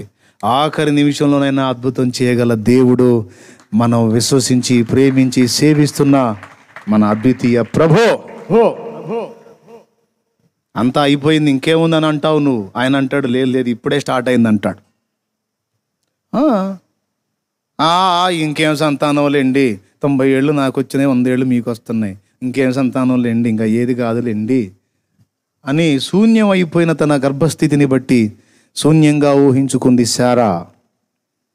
కానీ ఆశ్చర్యం చెప్పనా, శూన్యంలా మారిపోయిన ఆమె గర్భవాసాన్ని వాడుకొని ఎప్పటికీ శూన్యం కాకుండా సూర్యుడున్నంత వరకు నిలిచే జనాంగాన్ని ఇవ్వలా. ఇశ్రాయేలు జనాంగం మొత్తానికి ఆమె కదా. ఏమయ్యా ఇచ్చాడా లేదా? మరి నువ్వు చెబుతావేంది దేవునికి అంతా అయిపోయింది దేవా, ఇంకేముంది లేయా? నేను చెబుతున్నా, నీ కుటుంబ సభ్యులను నువ్వు కోల్పోయి అయ్యో ఇంకా వెళ్ళిపోయారుగా, ఇంకా అయిపోయిందిగా, ఇంకా చచ్చిపోయారుగా, ఇంకేముందిగా అని అంటున్నావు, అంతటితో అయిపోయిందని. లేదు, నువ్వు కోల్పోయిన నీ వారిని కూడా నీకు మళ్ళా చూపించి అప్పుడే కథ అయిపోయిందన్నావుగా, ఇదిగో ఇప్పుడు కథ స్టార్ట్ అయిందని నీకు చెప్పబోతున్నాడు ఆయన. నేను చెప్తున్నా, ఎక్కడా నువ్వు చూసుకున్నా కూడా నువ్వు అనుకుంటున్నావు శూన్యం అయిపోయింది, అంతా అయిపోయిందని. నో. శూన్యం అయిపోయింది అన్న నీ స్టోరీని మళ్ళీ క్రొత్తగా ప్రారంభించడం చేత నవ్వును నా దేవుడికి. అది నమ్మి ఆశ కలిగి ఉండు. ఆశగల ప్రాణాన్ని తృప్తిపరుస్తాడు. నువ్వు ఎలాంటి ప్రతికూల పరిస్థితుల్లో ఉన్నావో, ధైర్యం చెడి కుములుతున్నావో, నిరాశ ఊబిలో దిగిపోయి ఉన్నావో, అర్జెంటుగా దులిపేయి. దేవా, సైతాను నాకు నిరాశ తెస్తున్నాడు దేవా, వాణ్ణి గద్దించు తండ్రి, నేను వదిలిపెట్టనయ్యా. తొలకరి కోసం భూతలమంట ఆశతో చూచినట్లు నీదు స్పర్శకై నా మనసు మిగుల ఆశతో ఉన్నది. తొలకరి కోసం భూతలమంట ఆశతో వేచినట్లు నీదు స్పర్శకై నా మనసు మిగుల ఆశతో ఉన్నది. నా వేదన నన్ను బలికాంది, నీపై ఆశ బ్రతికించింది. నా వేదన నన్ను బలికాంది, నీపై ఆశ బ్రతికించింది. నీవే పలుకకుంటే నన్ను పలుకరించకుంటే, నీవే పలుకకుంటే నన్ను పలుకరించకుంటే, కడు వేదనలో ఉంటాను, కథల ముగిసిపోతాను. కడు వేదనలో ఉంటాను, కథల ముగిసిపోతాను. యేసు నీ కోసం వెదికే నా ప్రాణం, నా తండ్రి నీ కోసం ఈ నా ఆరాటం.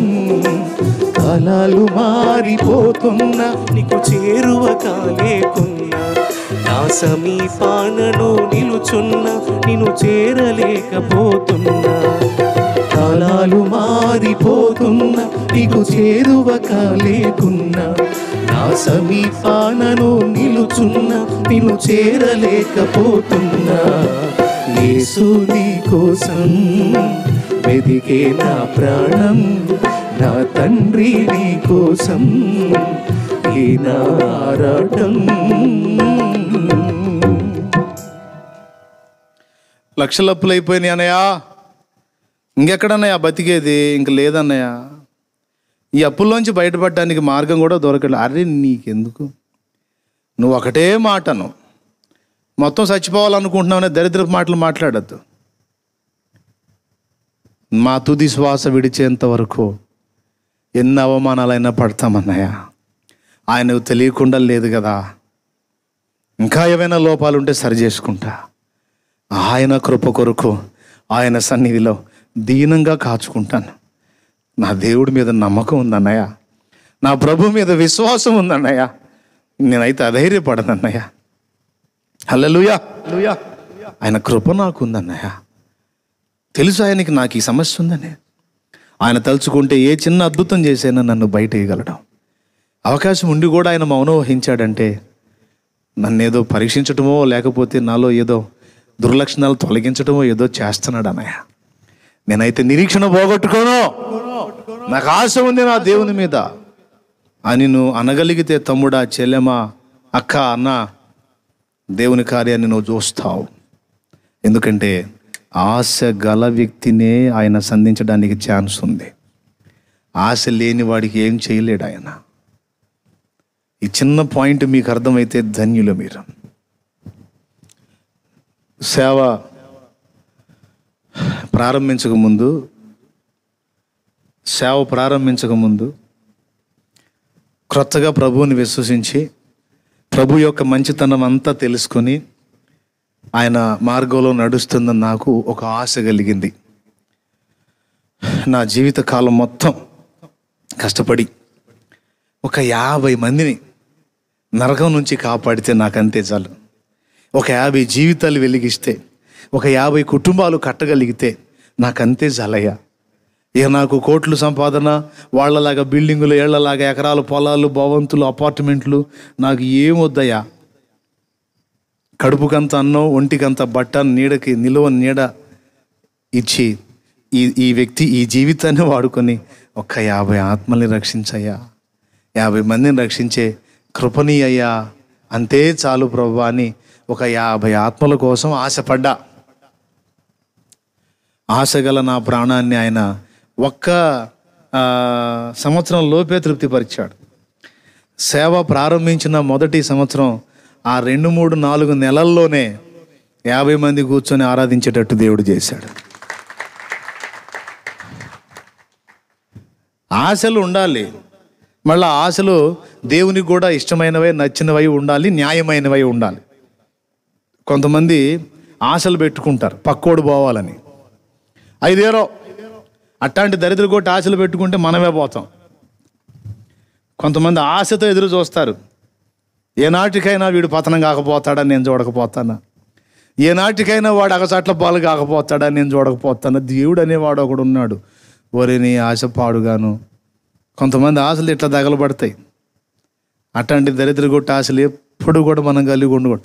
వాడు ఎంత చెడిపోయినోడైనా సరే వాడు మారాలి, బాగుండాలి, ఇంకా వర్ధిల్లాలన్న ఆశే మనలో ఉండాలి. కానీ ఇతరుల నాశనాన్ని ఆశించే దరిద్రగొట్టు మనసు మనకి ఎన్నడూ తగదు. ఆశలు అయితే తీరవు. కానీ ఇక న్యాయమైన ప్రతి ఆశ నీకు సంబంధించి, ప్రభు సేవకు సంబంధించి ఈ ఆశలన్నీ తీరుతాయండి. దేవుడు తీరుస్తాడు. ఆత్మలు నీయటమే కాదు, ఆర్థిక ఇబ్బందుల్లో ఉన్నప్పుడు మామిడికాయలు అంటే ఇష్టం. జేబులో 10 రూపాయలు ఉంటే పచ్చడి కన్నా వస్తాయి కదా అని తిరుగుతున్నా. 10 రూపాయలు ఉంది జేబులో, కానీ నాకు ఇష్టమైన మామిడి పండు కొనుక్కొని తింటే ఈ 10 రూపాయలు ఉంటే పచ్చడి చేసుకోవచ్చు. పచ్చడి చేస్తే 3 పూట్ల గడుస్తుంది కదా. మరి సేవ ప్రారంభం చాలా కఠినమైన కరువు. విశ్వాసులు అంతా కూడా పాపం బీదలు, కడు బీదలు. ఇప్పటికి కూడా నాకు ధనికులు తక్కువ. అంతా బీద బిడ్డలు చేసిన తోడ్పాటే ఇంత సేవ జరిగింది. దేవునికి స్తోత్రం. ధనికులకు నేను నచ్చను, ఎందుకంటే భజన చేయను కాబట్టి వాళ్ళు నన్ను లక్ష్య పెట్టరు. వాళ్ళ భజన బృందాలు వాళ్ళకు ఉన్నాయి, ఆ భజన బృందాలను చూసుకుంటారు. షాలేం రాజు అనేవాడు భజన బృందంలో సభ్యుడు కాదు కదా, అందుకని ధనికులకు నేను నచ్చను. అంతా మధ్యతరగతి కింది స్థాయి వాళ్ళు, కడుపు బీదలైన బిడ్డలు. కాబట్టి సేవ ఆరంభంలో చాలా కఠినమైన పరిస్థితి. డబ్బులు ఉన్నాయి, బండి మీద మామిడికాయలు ఉన్నాయి, తినాలి అనిపిస్తుంది, కానీ తింటే ఎట్లా అని మనసులో ఆశపడ్డాను సోదరా, నమ్మని నమ్మకండి. అదే రోజు సాయంత్రం 5ంటికి నేను చూసిన సైజు కాయలు 10 రూపాయల కాయ అంటే ఎంత ఉంటుంది, ఎంత సైజు, అవునా? ఈ సైజు మామిడికాయలు 5 పెద్ద పెద్ద కాయలు 5 ఒక కవర్ నిండా ఒక చెల్లి వేసుకొని తీసుకొచ్చింది. ఆమెకి ఎవరిచ్చారో తెలుసా? ఒక అన్యురాలు ఇచ్చింది. ఈ అమ్మాయి వాళ్ళ ఇంట్లో పని మనిషి. ఆమె ఆ రోజు మీ పాస్టర్ గారని ఎవరో చెబుతావుగా, ఇగో ఈ కాయలు తీసుకెళ్ళి ఆయనకి అని ఇచ్చింది. ఆమెకేం అవసరం నాకు ఇయ్యాలని? ఒక మాట, ఆమెకేం అవసరం అండి? ఇస్తే అమ్మాయి ఇదిగో నువ్వు తీసుకెళ్ళి తిను అని ఆమెకి ఇవ్వాలా, ఎందుకంటే ఆమె వాళ్ళ ఇంట్లో వర్కర్ కాబట్టి సబబు. నేనెవండి? ఆ అన్యురాలి ద్వారా, అది కూడా సరైన కాయలు, మామూలుగా ఈ సైజు ఉన్నాయి. అదే రోజు సాయంత్రానికి కవరు, పెద్ద కవరు, ఆ కవర్లో ఆ కాయలు నా చేతికి వస్తే, కాయలు తిని ఆనందించడం ఏమో కానీ కాసేపు కూర్చొని ఏడ్చుకున్నా. ఎందుకు? నా అంతరంగంలో ఆ పండు చూసారే తినాలి అని నేను అనుకున్న ఆశను ఎట్లా గుర్తించావా నువ్వు? ఆశ తీర్చాడు. అబ్బా మామిడికాయలు గొడవరా ఇదంతా అని అనుకుంటున్నారేమో, అది అనుభవించిందా నాకు తెలుసు ఆనందం, మీకేం తెలుసు? ఒకవేళ మీలో కూడా కొంతమందికి అనుభవాలు ఉంటాయి, మీరేదో ఆశిస్తారు, విచిత్రంగా అది మీకు అందుద్ది, ఎవరో తెచ్చి మీకు ఇస్తారు. అలాంటి అనుభవాలు ఉన్నాయా మీకు? ఇక్కడ కూర్చున్న వాళ్ళన్నా చెప్పండి, లేవా? మరేం చేయత్తలేదు ఏంది ఇందాక? వాళ్ళు కూడా చెబుతారు, ఆ లైవ్లో వాళ్ళు కూడా చెబుతారు చాలా ఉన్నాయి అన్నా అని. అంతరంగంలో అట్లా ఆశిస్తే చాలు, వెంటనే ఆశ గుర్తించి తీర్చే మంచి దేవుడు మన యేసయ్య. అవునా? ఇప్పుడు ఆశ పర్సెంటేజ్ పెంచుకుంటా వచ్చా, దేవుని చిత్తం. 50 మంది సరిపోతారు అనుకున్నా కదా జీవితకాలం, అది మొదటి సంవత్సరంలోనే ఇచ్చాడు కదా. ప్రభా ఇంకొక 50 మందిని, 100 మందిని ప్రభా, ఇంకా ఆశ పెంచడం మొదలుపెట్టా. ఎందుకంటే దేవుడు అవకాశం ఇచ్చాడు కదా. ఇప్పుడు సేవా సంబంధంగా ఆత్మను రక్షించే విషయంలో ఎంత ఆశ అయినా పడవచ్చు, ఇబ్బంది ఏముంది? ఊహలు నా దూటలు నా యేసు రాజా నీలోనే ఉన్నవి. ఊహలు నా దూటలు సురాజా నీ అందే ఉన్నవి. ఊహకందని నీదు ఆశ్చర్యక్రియలు, ఊహకందవు నీదు ఆశ్చర్యక్రియలు. ఊహలు నా దూటలు నా యేసు రాజా నీలోనే ఉన్నవి. ఊహకందవు నీదు ఆశ్చర్యక్రియలు.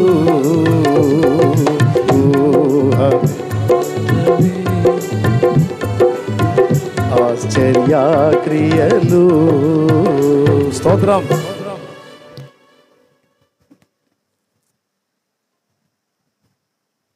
భలే ఉంటుంది ఈ పాట కూడా. ఇప్పుడు చిన్నగా అది పోయి ఆ 100 పోయి 1000 అయింది. 1000 మందిని రక్షించాలి ప్రభా అంటే 1000 మందిని ఇచ్చాడు. ఆ తర్వాత మళ్ళీ ఆశ పెంచాం, మళ్ళీ 10,000 మంది ప్రభా, 10,000 మంది రక్షించబడ ప్రభా. నీ పిల్లలేగయ్యా, నీ పనేగా, ఆత్మలయ్యా, ఆత్మల్ని అయ్యా. ఇప్పుడు 10,000 మంది పోయి ఇప్పుడు మళ్ళా 1,00,000 పెంచాం, 1,00,000. దేవునికి స్తోత్రం కలుగును గాక. హల్లెలూయా. మీకేమన్నా ఇబ్బందా? ఏం ఇబ్బంది లేదుగా. నేను 1,00,000 మందిని రక్షించాలని పూనుకుంటే ఆశ పెట్టుకున్నా, నా ఆశ న్యాయమైందైతే, అది ఆయన చిత్తమైందైతే తప్పకుండా తీరుస్తాడు. 1,00,000 మంది ఏంది, నేను నా ఆత్మీయ బిడ్డలతో కలిసి కోట్లాది ఆత్మలను రక్షించాలని మిగుల ఆశతో ఎదురు చూస్తూ ఉన్నా, ప్రార్థిస్తూ ఉన్నా. ఏమంటావు? న్యాయమేనా? ఆశ గల ప్రాణాన్ని తృప్తిపరుస్తాడు బాబా. ఆశ ఉండాలి, ఆశ తీర్చే దేవుని యందు విశ్వాసం ఉండాలి, ఆశ తీరుటకు నిరీక్షణ ఉండాలి, ఆశ నెరవేర్చబడినట్లు ప్రయత్నం కూడా ఉండాలి. ఆశ తీర్చడానికి దేవుడు ద్వారాలు తెరిస్తే ఆ అవకాశాలు వినియోగించుకొని ప్రయాసపడ్డా, ఫలించింది, చాలా జీవితాలు రక్షించబడ్డాయి. ఏం సమయంలో ప్రయత్నం ఉండొద్దు. శుభ్రంగా రోజుకు 3 సార్లు తిని మంచం వేసుకొని బొబ్బు అని ఆశలన్నీ నువ్వే తీర్చండి, ఎట్ట తీరుతాడు? ఒరే, నువ్వు ప్రయత్నం చేయాలి కదరా అంటాడు. స్తోత్రం. నువ్వు ప్రయత్నం చేయాలి గయ్యా. కూర్చున్నోడు లేవటానికి ట్రై చేస్తేనే కదా లేచింది. నీవు లేచి నీ పరుపెత్తుకొని నడువు అంటే ఆశ గలిగి ఉన్నాడు గనుక కాళ్ళు గదిలిచ్చాడు. ఆశ లేనోడైతే ఏందో లేచేది, భలే చెబుతున్నావే, 38 ఏళ్ళు అడు కూర్చొని అనేవాడు. అనలా, నీవు లేచి నీ పరుపెత్తుకొని నడువు అంటే వాడు కాళ్ళు గదిలిచ్చాడు. కాళ్ళకు స్పర్శ వచ్చేసింది. చేతులు గదిలిచ్చాడు. చేతులు మామూలుగా పనిచేయటం మొదలు పెడుతున్నాయి. ఇదేంటి, నా చేతులు మామూలు స్థితికి వచ్చినాయి, నా కాళ్ళు మామూలుగానే ఉన్నాయని చిన్నగా లేవటం మొదలుపెట్టాడు. మొత్తం బాడీ మొత్తం కూడా కదిలిపోతూ ఉంది. నరాలన్నీ కదిలిపోతూ ఉన్నాయి. అన్నిట్లోకి రక్త ప్రసరణ జరగటం మొదలైంది. చచ్చుబడినట్టుగా అయిపోయిన ఆ పరిస్థితి నుంచి అతడు విడుదల పొంది అలాగూ లేచి నిలబడ్డాడు. నిలబడి ప్రభుకెళ్ళి, తన దేహంకెళ్ళి, ప్రభుకెళ్ళి, తన ఒంటికెళ్ళి చూసుకుంటున్నాడు. నా కాళ్ళేనా, నా చేతులేనా ప్రభువా, స్వస్థపరిచావా? యేసు ప్రభు వాళ్ళ మధ్యలోనే తిరుగుతున్నాడు. వాళ్ళేమో దేవుణ్ణి వదిలిపెట్టి దోత గల్లిచ్చే దానికోసం చూస్తున్నారు కొంతమంది. ఎవరు ఆయనకెళ్ళి చూశారో వానికి కలిగింది స్వస్థత. స్తోత్రం. యేసయ్య ఇంకా ఊచకాలు చేతులు గలవారు, గుడ్డివారు, కుంటివారు వాళ్ళ మధ్యలో తిరిగాడా లేదా? వాళ్ళు ఏమని ఉంటారు? యేసయ్య వాళ్ళ మధ్యలో నిలబడితే పక్కబా, దోత ఎప్పుడు వస్తాడు, ఎప్పుడు నీళ్ళు గలిస్తాడు, మేము చూస్తాడు, నువ్వు ఎవరు అడ్డు వచ్చావా పక్కబా అని ఉంటారు. పాపం వీడికి ఆ పరిస్థితి లేదుగా. ఆడేమనుకున్నాడంటే ఇతని దగ్గరకు వచ్చి నన్ను పలకరిస్తున్నాడు అనుకుంటే, ఆడేమనుకున్నాడంటే ఈయన తీసుకెళ్ళి అందులో వేస్తాడేమన్నా అనుకున్నాడు. నిన్ను అందులో వేయటం కాదురా బాబు, నేనే నిన్ను నడిపిస్తాలే అని ఈయన పలికిన మాటలోని ప్రభావం అని తాకింది. కాళ్ళు చేతులు స్వస్థత వచ్చేసింది. దిగ్గున లేచి గంతులు వేసి, చుట్టుగా పరుపు చుట్టుగా ఇంకా చూస్తున్నావేంది? సంవత్సరాలు 38 ఏళ్ల క్రితం వేసినట్టున్నాడు ఆ పక్క. దేవునికి స్తోత్రం. మరి ఎవరు ఇచ్చారో ఏమో పరుపు. మీకు ఆశ్చర్యంగా అనిపించట్లే, వాడికి పరుపు కూడా ఉంది. పరుపు ఉంటేనే ఇక చుట్టుకోమంది, లేకపోతే మొత్తానికి మనోడికి సప్లై అన్నీ జరుగుతూ ఉన్నాయి. పరుపు ఇచ్చారు, రొట్టెలు పెడుతున్నారు, వేరే కార్యక్రమాలకు కూడా న్యాయం చేస్తున్నారు. నీళ్ళలో మాత్రం కూడా ఇట్లా స్వస్థత కలిగినట్లు బాగుపడేదానికి అతని నీళ్ళలో మాత్రం తీసుకెళ్ళి ఎవరు ఇట్లా ఈ మిగిలినవన్నీ సరఫరా చేస్తున్నారు. యేసు ప్రభుని పక్కన పెట్టి మిగిలిన మార్గాల్లో ఉన్న వాళ్ళందరికీ మిగిలినవన్నీ ఒకవేళ సరఫరా అయితే అవ్వచ్చుగాక, అసలైంది మాత్రం యేసే చేయగలడు. కొట్టవయ చప్పట్లు గట్టిగా. వాడిని అందులోనే కూర్చోబెట్టి, ఇప్పుడు యేసయ్యకి మిగిలిన వాళ్ళకి తేడా చూడండి. నేను కూడా గతంలో మొక్కా, చాలామందికి మొక్కా. వాళ్ళందరూ నన్ను పాపంలోనే కూర్చోబెట్టారు, కానీ నిందులోనే కూర్చోరా, నీకు అప్పుడప్పుడు సత్యవాడికి ఆక్సిజన్ పెట్టినట్టు పెడతా ఉంటాము అని చెప్పినట్టుగా చేశారు మిగిలిన మార్గాలన్నీ కూడా. కానీ యేసు ప్రభు అసలు టోటల్ ఆ పరిస్థితి నుంచి నన్ను బయటికి తీసుకొచ్చాడు. ఇప్పుడు ఆడికి పరుపు నేల, రొట్టెలు పెట్టనేలా, ఒకటి రోజులు ఆడి ఎత్తేనేలా ఈ బాధలన్నీ పడే కాడికి కరెక్ట్గా ఆ దూత నీళ్లు గల్దించే టైంలో తీసుకెళ్ళి ఎత్తి అందులో పడేసి ఒక దెబ్బతో బాగుపడ్డా ఆ పని చేయలే వాళ్ళు. అరే అబ్బాయి నువ్వు పండుకోవటానికి బాగా మెత్తగా ఉంటుంది, పరుపు తెచ్చి ఇచ్చేదా? పాపం పరుపు వేస్తా. అరే రే పరుపు అల్లా తెచ్చి ఇచ్చిన వాళ్ళు ఎత్తి వేయకూడదు, అందులో ఆ నీళ్ళలో వేస్తే పోను కదా. పరుపు తెచ్చి ఇచ్చారు, రొట్టెలు పెడుతున్నారు ఎందులో, ఆ పక్క మీదనే, అందులోనే వాడిని బతుకంతా తెల్లార్చారు. కానీ యేసయ్య చూడండి, యేసు వాడికి రొట్టెలు పెట్టలేదు, పరుపు వేయలేదు, లేకపోతే ఇంకొకటి చేయలేదు, కానీ వానిని ఆ స్థితి నుండి లేపి మళ్ళా పండుకునేదానికి అవకాశం లేకుండా పరుపు కూడా తీసేపిచ్చాడు. ఆ పరుపు కూడా పడైపోరా అని. దేవునికి స్తోత్రం కలుగును గాక. హల్లెలూయా. యేసయ్య కంప్లీట్ పరిష్కారం అండి. సమస్యకి కామాలు కాదు ఆయన. పొడిచేస్తాడు ఒక చుక్క అంతే. ఇక మిగిలిన మార్గాలన్నీ కామాలు పెట్టుకుంటా పోవటమే మన బతుకంతా. యేసయ్య శాశ్వత పరిష్కారం. ఈరోజు నేను చెప్తున్నాను, ముగింపులోకి వచ్చేసాను. ఇంకెక్కువ చెప్పనని ముందే మాట ఇచ్చాను. సింపుల్గా నేను ముగించాలనుకున్నాను ఈవేళ. ఎందుకంటే మీరు చల్లగానే ఉన్నారు, నాకు అదిరిపోతుంది ఇక్కడ ఎండ. అందుకు ప్రియులారా, ఈ ఒక్క మాట కూడా వినాలా మీరు చెప్తాను. ఆశ లేకుండా మన జీవితంలో దేవుడు జోక్యం చేసుకోలేడు అన్నాను కదా. ఇశ్రాయేలు జనాంగంలో ఎంతమంది లేరు, కానీ ఇశ్రాయేలు జనాన్ని విమోచించడానికి కావలసిన 3 పాత్రలు కూడా ఒకే తల్లి కడుపున ఎట్లా పుట్టారండి? ఒక్కసారి ఆలోచించండి. ఇశ్రాయేలు జనాంగం బంధ విముక్తులై బయటికి రావడానికి ఉపయోగపడే ఒక ప్రధాన యాజకుడు, ఒక ప్రవక్త్రి, ఒక నాయకుడు, 3 ఒక్క తల్లి కడుపులో ఎట్లా పుట్టారండి? మోషేను ఒక ఆమె కడుపులో వేయొచ్చు, అహరోను ఒక ఆమె కడుపులో వేయొచ్చు, మిర్యామును ఒక ఆమె కడుపులో వేయొచ్చు, కానీ 3 ఒక తల్లే కన్నది. ఎట్లా ఈ 3 యోధుల్ని ఆ తల్లి కడుపులో వేశాడు?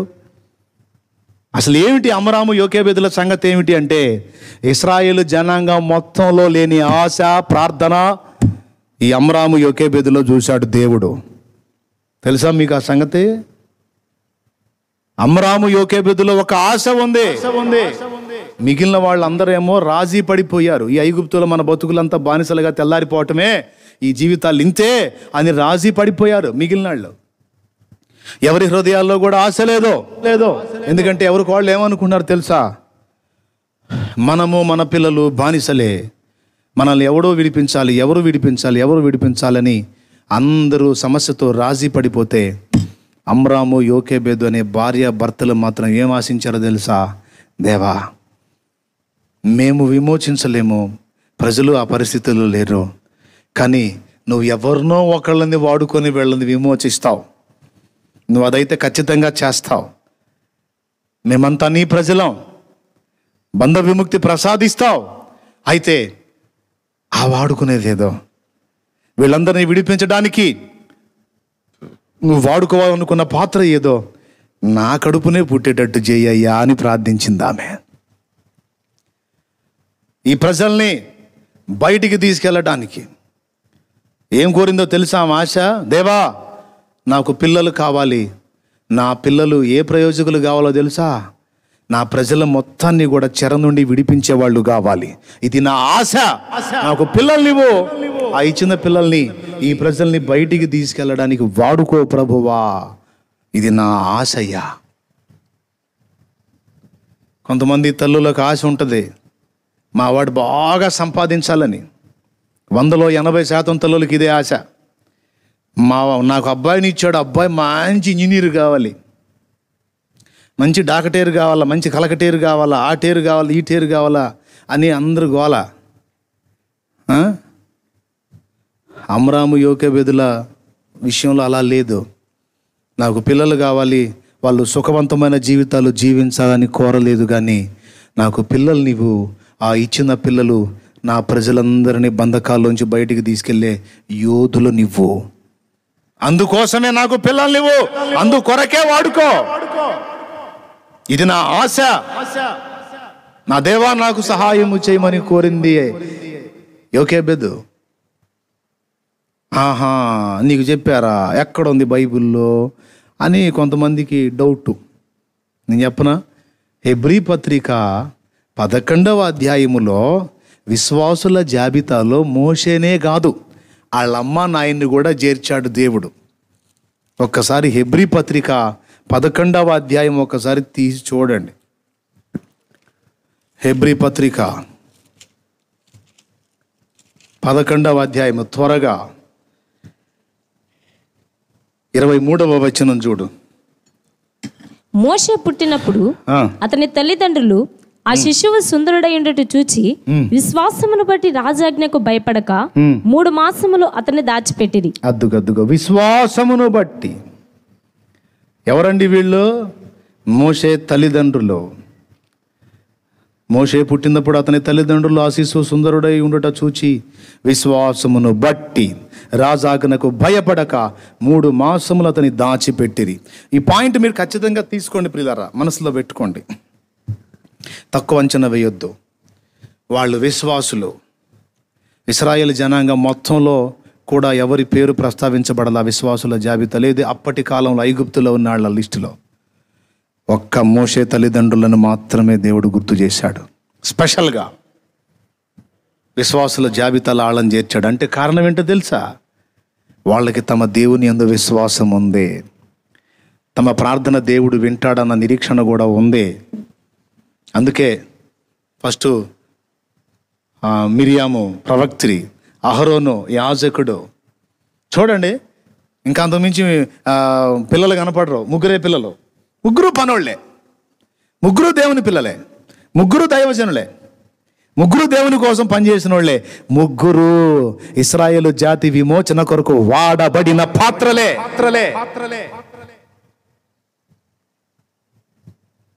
ఒకడు సేవకను, ఒకడు డాకటేరు, ఒకడు సేవకుడను, ఒకడు కలకటేరు. అలా మొత్తం నీ కొరకు వాడబడాలయ్యా. ఆడపిల్ల పుట్టినా ఆమె ప్రవక్తి కావాలి, మగ పిల్లలు పుడితే ప్రవక్తలు కావాలి, నీ సేవకులు కావాలి.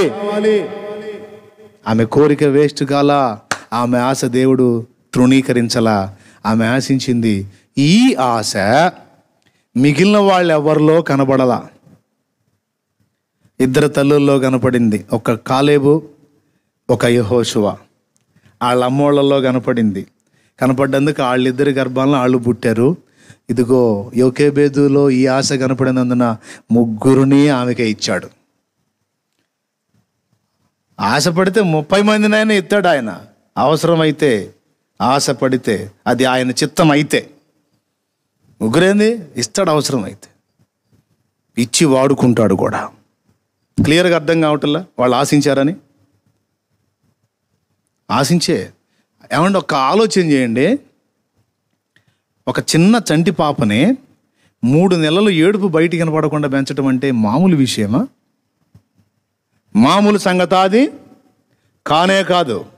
కానీ 3 నెలలు సౌండ్ బయటికి వినపడకుండా ఆ బిడ్డల్ని, ఆ మోషేని పెంచింది ఆమె. తర్వాత ఇక వాయిస్ పెరుగుతుంది, కష్టమైపోయింది. అప్పుడేం చేసింది? జమ్ముతో బుట్టల్లి దానికి తారుబూసి నీళ్లలో మునిగిపోకుండా. రాజాజ్ఞ ఏంటి? నైల్ నదిలో విసిరేయాలి. నైల్ నది ముసళ్ళమయం. పిండం పడిందంటే, బిడ్డ పడ్డాడంటే పీసే. కానీ ఈమె విశ్వాసమును బట్టి ఏం చేసిందో తెలుసా? నేను దేవుణ్ణి అడిగా, దేవుడు నాకు ఇచ్చాడు, నేను అడిగినట్టే నాకు సంతానాన్ని ఇచ్చాడు. ఇచ్చినోడు చావుకు అప్పచెప్తాడా? వాళ్ళకి నిరీక్షణ లేదు, విశ్వాసం లేదు, ఆశ లేదు, విసిరేశారు వాళ్ళ బిడ్డల్ని. కానీ నా దేవుని మీద నాకు విశ్వాసం ఉంది, నా బిడ్డని దేవుడు చావనివ్వడు, నేను నమ్ముతున్నా, నా ఆశ నా దేవుడు తుంచేయడు అని ఆ జమ్ము బుట్టకు తారుబూసి చక్కగా ఒక పెట్టెలాగా చేసి ఆ బుట్టలో బిడ్డని పండుకోబెట్టి మూత పెట్టేసి నీళ్ళల్లో వదిలింది. విసరలా, నీళ్ళల్లో వదిలి ఆ లక్క మిరియాముతో చెప్పింది, అమ్మా మిరియాము, నా దేవుడు నమ్మదగినవాడు. అబ్రహాము, ఇస్సాకు, యాకోబులు సేవించిన దేవుడు నమ్మకమైన వాడమ్మా. నేను ఆశగా ప్రార్థించి కన్నాను వీణ్ణి. వీడు పెరిగి పెద్దవాడై ఆ మిగిలిన ఇద్దరితో పాటు వీడు కూడా నా దేవుని పని చేయాలి, నా ప్రజల్ని బంధ విముక్తుల్ని గావించాలి, నా ఆశ, నా ప్రార్థన వీడిని చావుకు అప్పచెప్పడని నేను అనుకుంటున్నాను. మిరియాము నా చిట్టి తల్లి, తమ్ముడు ఎటు వెళ్తాడో ఏమవుతాడో కనిపెట్టమ్మా. నా దేవుడు నా బిడ్డని ఎటు నడిపిస్తాడో కనిపెట్టమ్మా. నీళ్ళల్లో పెట్టి వెళ్తుంటుంది, నువ్వు ఒడ్డునే దాన్ని అనుసరిస్తూ వెళ్ళమ్మా అని కూతురుకి అప్పచెప్పింది. తన ముద్దుల కొడుకుని ఎలాగూ నీళ్లలో వదిలేసి కన్నీళ్లతో నిలబడి చూస్తుండిపోయింది. ఈ తల్లి హృదయ వాంఛ, ఆ గుండెల్లో ఉన్న ఆవేదన, తన ప్రజల విమోచన కొరకు ఆ తల్లి హృదయంలో ఉన్న ఆశ జీవము గల నా దేవుడు చూడలేదా? చూశాడు. చూసి ఎటుపోయింది అది? ఆ శిశువును కలిగి ఉన్న బుట్ట ఎటుపోయింది? నేరుగా ఐగుప్తు రాజు ఫరో కుమార్తె స్నానం చేసే ప్రదేశానికి వెళ్ళింది. అసలు అటే ఎందుకు పోవాలి? ఇంకొకెళ్ళి పోవచ్చుగా. దేవుడు జోక్యం చేసుకున్నాడు అక్కడ. నేరుగా ఆ అమ్మాయి దగ్గరికి వెళ్ళిపోయింది. ఆ స్నానం చేసి ఆమె దగ్గరికి వెళ్ళిపోయింది.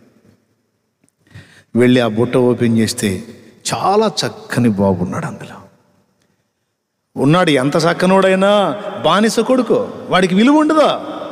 కానీ ఐగుప్తు రాజు కుమార్తె ఫరో కూతురికి ఆ బిడ్డ మీద వాంఛ, మమకారం పుట్టేటట్టు చేసి, మా నాన్న ఆజ్ఞను బట్టి ఈ పిండం విసరబడ్డట్టుంది, ఈ శిశువు విసిరివేయబడ్డట్టున్నాడు, సరే నా దగ్గరికి వీడు వచ్చాడు కనుక వీడిని నేను నా బిడ్డగా పెంచుకుంటాను అని ఆ బిడ్డను స్వీకరించి ఆ బిడ్డను ముద్దాడుతూ ఉంటే, తెలివైన అక్క, మామూలు కాదండి వాళ్ళు, హెబ్రీ స్త్రీలు, చురుకైన వాళ్ళు, నిద్రమొహం వాళ్ళు కాదు,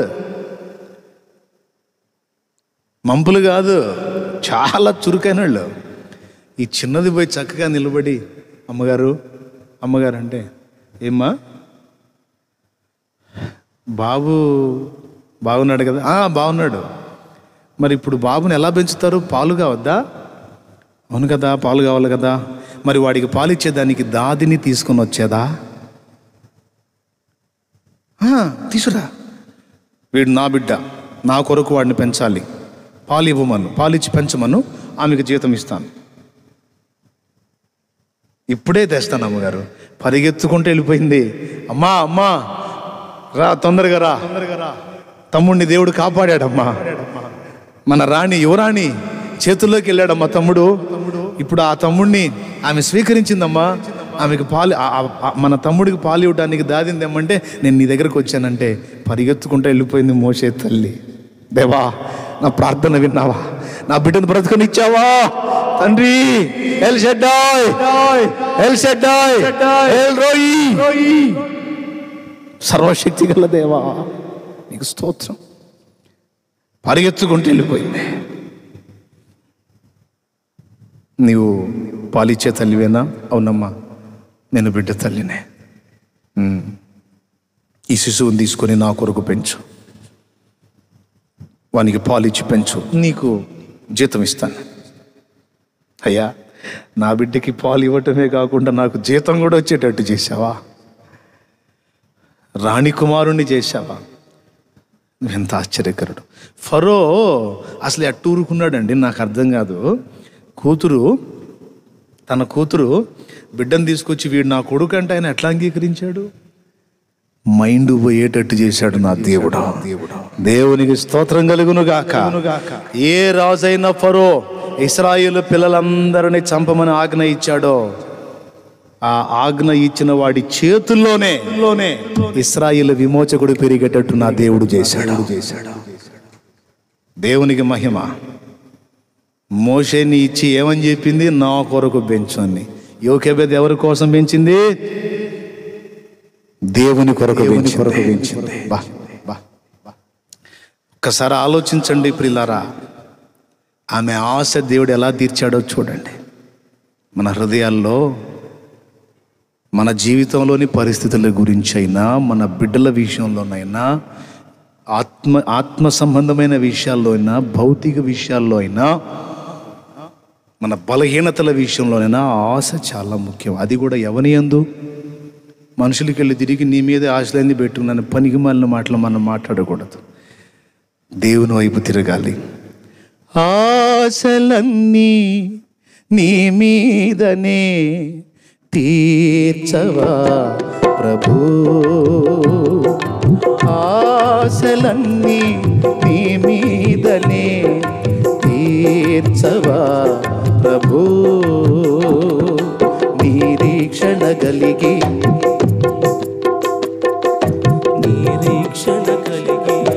ఎదురు చూచుచుంటిని. ఆశలన్నీ నీ మీదనే తీర్చవా ప్రభు. దేవునికి స్తోత్రం. హల్లెలూయా. ప్రియులారా, మీరందరూ కూడా ఈ విధంగా దేవుని మీద ఆశ పెట్టుకోవాలని నేను ఆశపడుతున్నా. దేవుని యందు విశ్వాసం ఉంచి దేవుని కొరకు పనికొచ్చే పాత్రలను మీరు సిద్ధపరచాలని, బంధకాల్లోంచి బయటపడేదానికి పోరాడాలని, మీ ప్రతికూల పరిస్థితులన్నిటినీ దేవుని యందలి విశ్వాసమును బట్టి దేవుని యందు ఆశ నిరీక్షణలతో ఎదిరించి జయించాలని, జయిస్తారని నేను నమ్మి కోరుకొని మీ పక్షంగా దేవుని వేడుకుంటున్నా. అప్పటిదాకా షిలోహులో ఉన్న మందిరంలోకి పోయి ప్రార్థన చేసుకుంటుంది. అమ్మాయిని అని కానీ అబ్బాయిని అని కానీ అల్లా, నాకు ఒక బిడ్డని అని అడిగింది. కానీ విచిత్రం ఏందో, ఆ సంవత్సరమే నాకు నీవు ఒక మగ పిల్లనివ్వమని అడిగింది. ఎవరో? హన్నా. ఏమండి, ఒక మగ పిల్లను నాకు దయచేయమని అడిగింది. ఎందుకు అడిగింది? ఏం ఆడపిల్లని మన అనొచ్చుగా, ఆమె ఆడమనిషేగా, ఆమెకే అసహ్యమా ఆడపిల్లలంటే? స్త్రీ జాతి అంటే ఇంత చిన్న చూపా, నేను ఒప్పుకోను అని మనం హన్నాతో అన్నాం అనుకో, నోరు మీరా బడుద్దాయి అంటది ఆమె. దేవునికి స్తోత్రం. ఆమె ఏమడిగింది? నాకు ఒక మగ బిడ్డ నీవు. ఎందుకమ్మా హన్నా? ఆడపిల్ల అయితే నువ్వు గొడ్రాలివి, నీకు బిడ్డలు కలిగితే చాలు, గొడ్రాలు అనే నెపం పోతే చాలు. ఆడపిల్ల పుడితే నీకెందుకు, మగబిడ్డ పుడితే నీకెందుకు? ఆయన ఇష్టం వచ్చిన వాళ్ళు ఇవ్వని, గొడ్రాలు అనే నెపం పోవటమే కదా నీకు కావాలి. మరి ఎవరు పుడితేనే? కాదు కాదు, నాకు మగబిడ్డే కావాలి. ఎందుకు కావాలి ఆ మగబిడ్డ? స్టార్టింగ్లో కొద్ది కాలం షిలోహలోనున్న మందిరం దగ్గరికి వస్తుంది. అప్పటి పరిస్థితులు అర్థం కాల ఆమెకి. కానీ రాను ఆమెకి 2 సంగతులు అర్థమయ్యాయి. నంబర్ 1, అక్కడ ఉన్నటువంటి సేవకుడైన ఏలి మందదృష్టి గలవాడై పెద్ద వయస్కుడు అయిపోతున్నాడు. ఏజ్ మారిపోతుంది. ఆయన ప్రభు పితరులతో చేర్చబడే సమయం ఆసన్నం అవుతుంది ఆయనకి. ఆయన తర్వాత మందిరాన్ని పర్యవేక్షించి జాగ్రత్తగా కాయాల్సినటువంటి ఆయన కుమారులు హోఫ్ని, ఫినెహాసులేమో యెహోవాను ఎరగని దుర్మార్గులైపోయారు. దేవుని కంటే కూడా తమను తాము హెచ్చించుకుంటూ ప్రత్యక్ష గుడారం యొద్ద సేవ చేయడానికి వచ్చిన స్త్రీలతో వ్యభిచరిస్తూ ఘోరమైన పాపులుగా మార్చబడిపోయారు. యెహోవాను ఎరగని దుర్మార్గులై, దుష్టులై అంటది వాక్యం. ప్రభుకు స్తోత్రం. ఈ సన్నివేశాలు చూసింది. కొడుకులు చూస్తేనేమో పనికి మాలినోళ్ళు అయిపోయారు. తండ్రిని చూస్తేనేమో ముసలివాడైపోతున్నాడు. ఈ పిల్లలేమో తండ్రి మాట విని పద్ధతి ప్రకారం నడిచే రకాలు కాదు. అయ్యో నా దేవుని సన్నిధి ఏమైపోతుంది, అయ్యో నా దేవుని సన్నిధిలో యథార్థంగా సేవ చేసేదానికి ఎవరూ లేరా? ఆక్రోశించింది, ఆవేదన పడింది. ఒకప్పుడు బిడ్డలు ఉంటే చాలు అని కోరుకున్న హన్నా, లేదు నాకు మగబిడ్డే కావాలి. ఎందుకు కావాలి అంటే నా దేవుని సన్నిధిలో దీపం వెలిగించేవాడు ఒకడు ఉండాలి. హల్లెలూయా. నా దేవుని సన్నిధిలో ప్రజల పక్షముగా విజ్ఞాపన చేసే విజ్ఞాపనకర్త ఒకడు ఉండాలి. నా దేవునికి సేవకుడు ఒకడు కావాలి. అందుకు అడిగింది, నాకు మగ బిడ్డనివ్వు, వాడిని నీ మందిరంలోనే ఉంచుతాను, నీ కొరకే పెంచుతాను, నీ సేవకుడిని చేస్తానయా, నాకు ఇవ్వమని అడిగింది. ఆమె హృదయంలో కలిగిన న్యాయమైన ఆశ, కోరిక ఎవరు చూశారు? చూసి ఎలాంటి వాడిని ఇచ్చాడండి? నీ కొరకు ఇస్తానన్నవాడినేమో రాజుల్ని శాసించే ప్రవక్తనిచ్చాడు.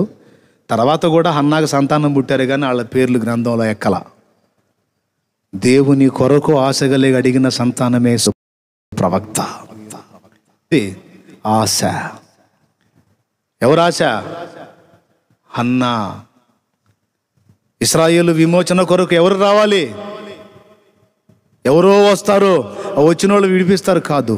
నా కడుపునే పుట్టాలి ప్రభువా, నా పిల్లలే నీ సేవ చేయాలి ప్రభువా, నా పిల్లలే వీళ్ళందరినీ విమోచించాలి ప్రభువా. ఇది నా ఆశ. న్యాయమైతే తీర్చు, తప్పు అయితే నన్ను క్షమించు. ఆశ తీరిందా లేదా? ఇట్లాగా మస్తు సంగతులు పరిశుద్ధ గ్రంథం నిండా మీకున్నాయి. కాబట్టి చివరిగా చెప్తున్నాను, ఎలా అనగా చదవండి మూలవాక్యం. మళ్ళా ఆశగల ప్రాణమును ఆయన, ఆశ గలవాడిని తృప్తిపరిచే ఛాన్స్ ఉంది, కానీ ఆశ లేని వాళ్ళకి ఏముంటుందండి? ఇప్పుడు మోకాళ్ళు వేయండి, ప్రార్థన చేయండి, నిరీక్షించండి, ఆశించండి, విశ్వసించండి, దేవుని వేడుకోండి. ఆఖరి నిమిషం వరకు నీకు నిరీక్షణ ఉంది. ఆఖరి నిమిషంలోనే అద్భుతం జరుగుతుంది. శూన్యంలాగా మారిపోయిన నీ జీవితం సుందర సృష్టిగా మార్చగలిగే దేవుడి చేతుల్లో నీ జీవితం ఉందని నీకు తెలుసా? కృంగిపోయి, కుమిలిపోయి, సణిగి గొణిగి, రాజీ పడిపోయి నిరాశలకు దిగిపోతున్నావా పిచ్చి తల్లి? తమ్ముడా, ఆశ లేదనుకుంటున్నావా? దేవుడు లేకపోతే అను ఆ మాట, నీ దేవుడు లేనివాడైతే అను ఆ మాట. ఆయన సజీవుడు ఉన్నవాడో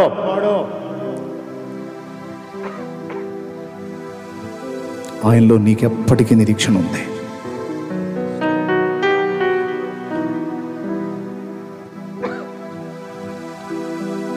ఆయనలో నీకెప్పటికీ అవకాశం ఉంది. ప్రార్థన చేయి. నీ పరిస్థితులు ఆయన మార్చబోతున్నాడు. నిరీక్షణ ఉంచు. నీ పరిస్థితులు ఆయన మార్చబోతున్నాడు. నీ కన్నీరు ఆయన తుడిచేస్తాడు. ఈరోజు నువ్వు పొందుతున్న ఈ ఆవేదనలన్నీ నీకు సాక్ష్యాలుగా మారిపోబోతున్నాయి. ఈరోజు నువ్వు పొందుతున్న కఠినమైన పరిస్థితులు, లేమి బాధలు అన్నీ కూడా భవిష్యత్తు సాక్ష్యాలు కాబోతున్నాయి. నువ్వెందుకు అనుమానిస్తావు? ఎందుకు సందేహిస్తావు? ఈరోజు ఓడిపోతున్న నీ శోధనలో నువ్వు గెలవబోతున్నావు. నిన్ను గెలిపించి నీ తలను ఎత్తబోతున్నాడు నా దేవుడు. ఈరోజు నీ స్థితిని చూచి నవ్విన వారి ఎదుట నీ తలను ఎత్తబోతున్నాడు ఆయన. గురుపోతు కొమ్ము వల్ల నీ కొమ్ము పైకెత్తబోతున్నాడు ఆయన. కాదని అలా చెప్పగలవు. సంతోషించి దేవుని మహింపరచు. దేవా, నీకు స్తోత్రమయ్యా. నిన్ను ఆయన బాగు చేయబోతున్నాడు. నిన్ను స్వస్థపరిచైన వాడుకోబోతున్నాడు. నీ దీపాన్ని ఆయన వెలిగించి ఉన్నాడు. అది ఆరిపోదో. దాన్ని ఆర్పడం ఎవరి తరం కాదు. హల్లెలూయా, స్తోత్రం. హల్లెలూయా, స్తోత్రం. అందరం కూడా స్తుతించుదాం.